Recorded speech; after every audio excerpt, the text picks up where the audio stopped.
Bharat Chandrayaan-3 launch कर दिया। Chandrayaan-3 mission successful होने वाला है। ये हमारे लिए गर्व की बात है। अभी जब मैं आपसे बात कर रहा हूं तो भारत में चंद्रयान-3 की क्योंकि अंतरिक्ष के मामले में बहुत आगे जा चुका ये है किसी हमको एक और भारत शायद चौथा देश बनने जा रहा है। जी जी बिल्कुल रुपए लगा रहे हैं हम पे और इतना बना नहीं सकते। क्या कहते हैं कामयाब होंगे?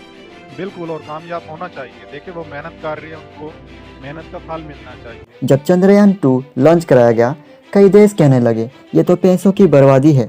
लोग कहने लगे पहले गरीबी को सुलझाओ ना, इसरो पर क्यों पैसा खर्च कर रहे हो।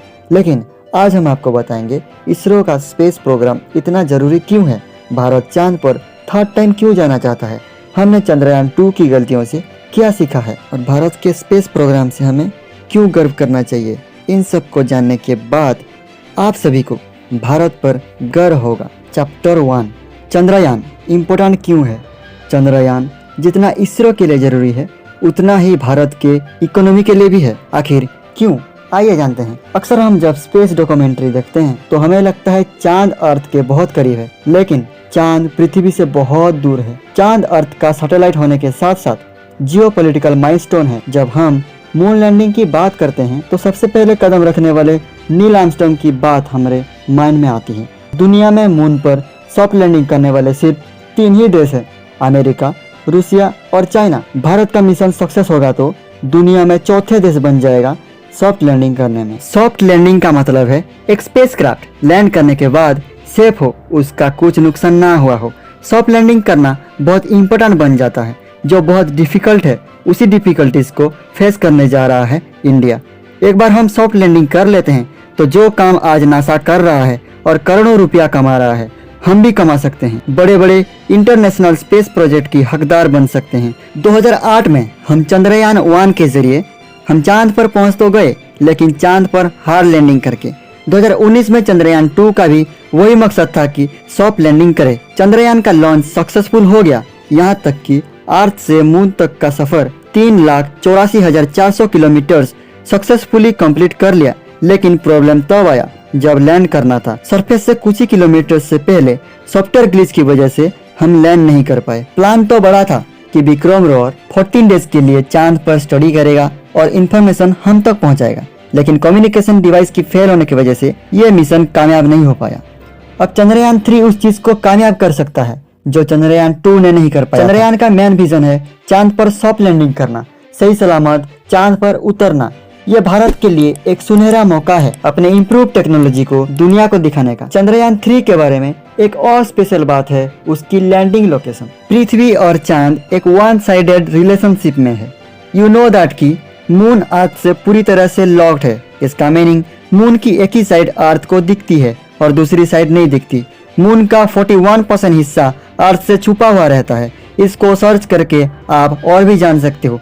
सिमिलरली मून के साउथ पोल में बड़े बड़े क्रेटर्स हैं जहां सनलाइट कभी नहीं पहुंचती और उस हिस्से में कोई भी देश आज तक नहीं गया है। तो ये हमारे लिए बहुत बड़ी बात है। इन जगह को स्टडी करके हमारे सोलर सिस्टम के बारे में बहुत ज्यादा इंफॉर्मेशन गेन कर सकते हैं। कहा जाता है कि इस क्रेटर्स में पानी छुपा हुआ रह सकता है, वो भी बहुत ज्यादा, like 100 million turns. At the same time hydrogen, ammonia, methane, sodium, mercury, silver जैसी इनिशियल सोर्सेस पाई जाती है। ये मिशन अगर कामयाब हो जाएगा तो भारत कई और खोज की तलाश कर सकता है, लाइक मून पर इंसान के साथ जाना, जियोपॉलिटिकल पावर को अपने मुट्ठी पर रखना, सबसे ज्यादा कम खर्च में इतने बड़ी मुकाम हासिल करना। चैप्टर 2 ये मिशन डिफरेंट क्यों है। चंद्रयान-2 को लेके चंद्रयान-3 में 5 ऐसी इम्प्रूवमेंट किया गया है, एक एक करके जानेंगे।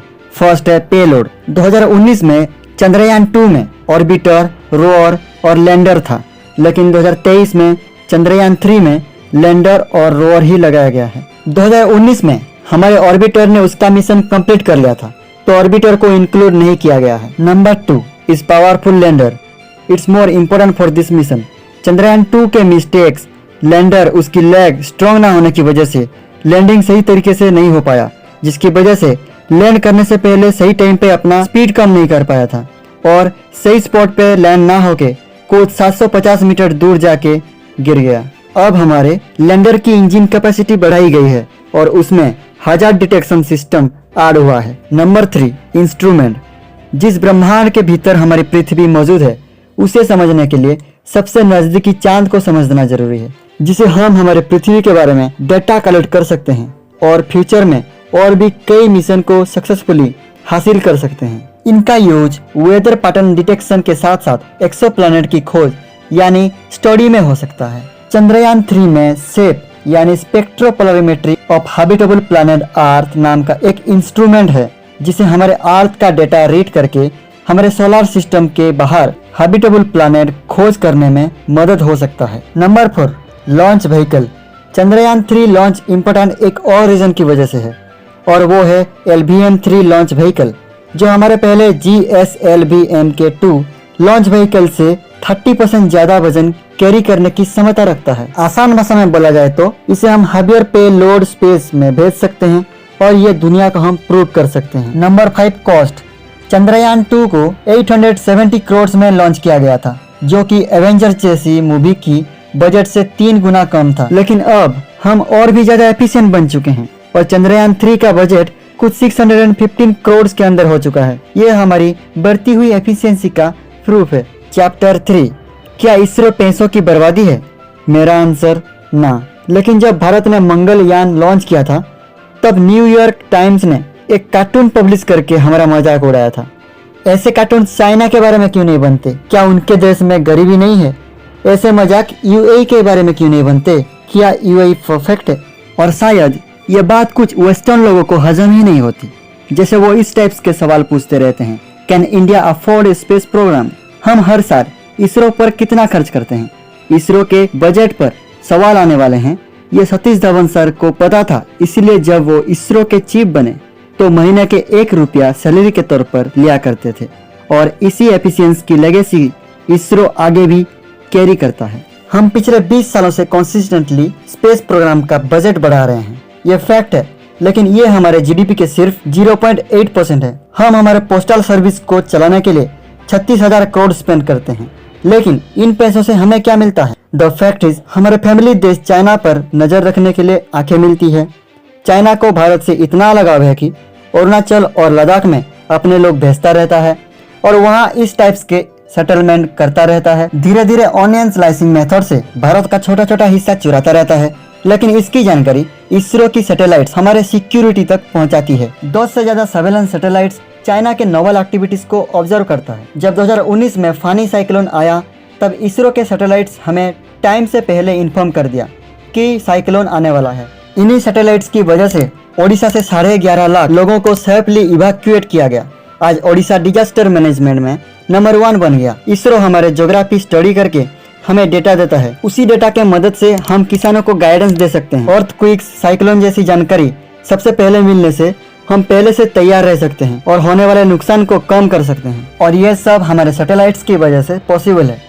इसरो का बजट नासा से 15 गुना कम है, पर इतना कम बजट के बावजूद इसरो के साइंटिस्ट आप और हमारी लाइफ बेहतर बनाते हैं। सिर्फ हमारे लिए ही नहीं, इसरो फॉरेन देशों के लिए भी सैटेलाइट्स लॉन्च करता है, उससे पैसे भी कमाता है। आज तक हमने पूरे 28 देशों के लिए टोटल 239 सैटेलाइट्स लॉन्च किया है। पूरी दुनिया भारत के टैलेंट और एफिशिएंसी पर इतना विश्वास करती है, ये हमारे लिए गर्व की बात है। स्पेस एक $multi-billion इंडस्ट्री बन चुकी है और चंद्रयान 3 के जरिए हम चांद पर छिपे रेयर मेटल्स और मिनरल्स का इस्तेमाल ह्यूमैनिटी के फ्यूचर के लिए कर सकते हैं। इसरो भारत के इकोनॉमी के लिए भी इम्पोर्टेंट है। हाल ही में भारत के स्पेस स्टार्टअप्स को एक बड़ा बूस्ट मिला है और इसरो कई स्पेस स्टार्टअप को एनकरेज और गाइडेंस कर रहा है, क्योंकि सैटेलाइट्स इंडस्ट्री आज एक $13 बिलियन की इंडस्ट्री बन चुकी है और आने वाले 5 सालों में यह बढ़कर $24 बिलियन होने वाली है। अगर हम इस इंडस्ट्री की 20% भी कैप्चर कर पाए तो हम हर साल हमारे स्पेस में स्पेस बजट से 10 गुना पैसा भारत में ला सकते हैं, और ये बात विक्रम साराभाई को अच्छी तरह से पता था। He is known as the father of Indian space program। जब नेहरू जी ने विक्रम साराभाई जी से कहा, भारत एक गरीब देश है, हमारे पास कई सोशल प्रॉब्लम्स है, एक स्पेस प्रोग्राम एफोर्ड नहीं कर सकते, तो साराभाई ने कहा,